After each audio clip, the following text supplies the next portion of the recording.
আসসালামাইকুম everyone, welcome back to my channel.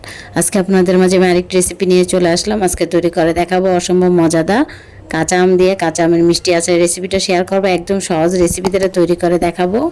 আর একবার বানিয়ে কিন্তু এই আচারটা সারা বছর সংরক্ষণ করে রাখতে পারবেন। আর খেতে কিন্তু খুবই অসাধারণ। চলে যাব মূল রেসিপিতে। আমি এখানে নিয়ে নিয়েছি 1.5 কেজি আম নিয়েছি। আমটা এভাবে করে 8 টুকরো করে কেটে নিয়েছি। তার ভালো করে ধুয়ে এবং কেটে নিয়েছিলাম। উপর দিয়ে কিন্তু এভাবে দাগ কেটে নিয়েছি।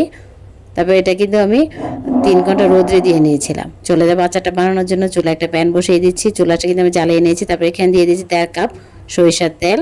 সরিষার তেলটা যখন ভালো করে গরম হয়ে যাবে, তারপর এখানে দিয়ে দিচ্ছি 1 টেবিল চামচ আস্তা পাঁচফোড়ন। পাঁচফোড়নটাকে আমি একটু ভেজে নেব 1 মিনিট। তারপরে এখানে কিন্তু আমি 1 টেবিল চামচ আদা বাটা, 1 টেবিল চামচ রসুন বাটা দিয়েছিলাম। ওই ভিডিওটা আমার স্কিপ হয়ে গিয়েছে। তারপর যখন এটা গরম হয়ে ভাজা হয়ে গিয়েছে, তারপরে এখানে দিয়ে দিচ্ছি আগে থেকে কেটে রাখা আমগুলো দিয়ে দেব।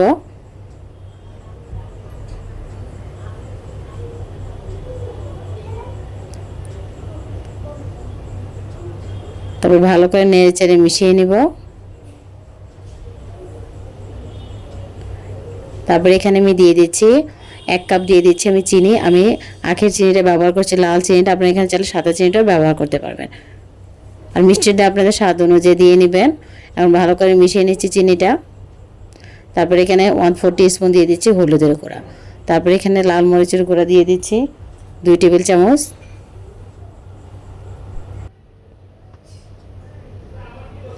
মরিচটা ভালো করে নেড়ে চেড়ে মিশিয়ে নিচ্ছি আমের সাথে। তারপরে এখানে আমি দিয়ে দিচ্ছি লবণ, দিয়ে দেবো 1.5 টেবিল চামচ। লবণটা আপনার টেস্ট অনুযায়ী দিয়ে নেবেন।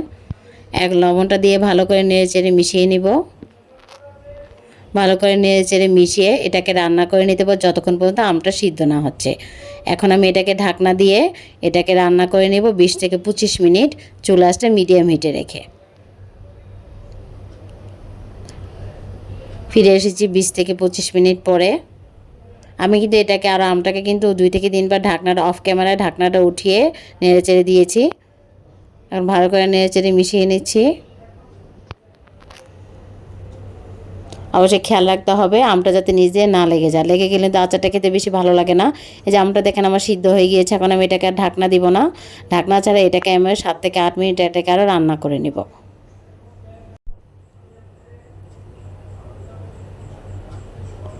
তারপরে এখানে আমি দিয়ে দিচ্ছি 1/2 কাপ ভিনেগার।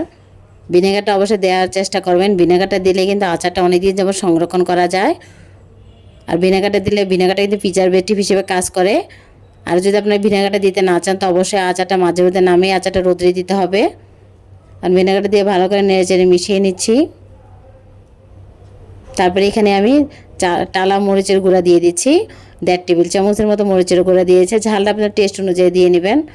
তারপর ভালো করে নেড়ে চেড়ে মিশিয়ে নিব। তারপরে এখানে আমি ভাজা পাঁচফোড়নের গুঁড়া দিয়ে দিব 1 টেবিল চামচ। এটা কিন্তু নামানোর আগ মুহূর্তে দিবেন, তাহলে আচারটা থেকে সুন্দর একটা স্মেল আসবে। আর ভালো করে নেড়ে চেড়ে মিশিয়ে নিব। আমার আচারটা কিন্তু তৈরি হয়ে গিয়েছে। আর আচারটা কিন্তু বানাতে খুবই সহজ, কম সময়ের ভিতরে, উপকরণ কিন্তু কম লাগে। আর খেতে কিন্তু খুবই ভালো লাগে এই আচারটা। যারা মিষ্টি আচার খেতে পছন্দ করে একবার হলো বাসায় এভাবে বানিয়ে ট্রাই করবেন। খেতে কিন্তু খুবই অসাধারণ। দেখেন আমার আচারের কালারটা খুব সুন্দর এসেছে। আর আচারটা কিন্তু আমার হয়ে গিয়েছে।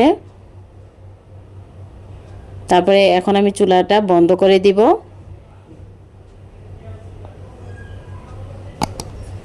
চুলাটা বন্ধ করে আচারটা কিন্তু পুরোপুরি ঠান্ডা করে তারপরে আপনারা যে কোনো বয়মে, কাচের বয়মে বা প্লাস্টিকের বয়মে রেখে সংরক্ষণ করে খেতে পাবেন 1 বছর পর্যন্ত। আমার আচারটা কিন্তু পুরোপুরি ঠান্ডা হয়ে গিয়েছে। আর এইভাবে অবশ্যই একবার বাসায় বানিয়ে দেখবেন। খেতে কিন্তু খুবই অসাধারণ। আমি আপনাদের কিন্তু খুব সহজ রেসিপিটা তৈরি করে দেখিয়েছি। আমার এই রেসিপিটা যদি আপনাদের ভালো লেগে থাকে, অবশ্যই আমার চ্যানেলটা সাবস্ক্রাইব করে আমার পাশে থাকবেন। লাইক এবং কমেন্টস করে জানাবেন আমার রেসিপিটা কেমন হয়েছে। আল্লাহ হাফেজ।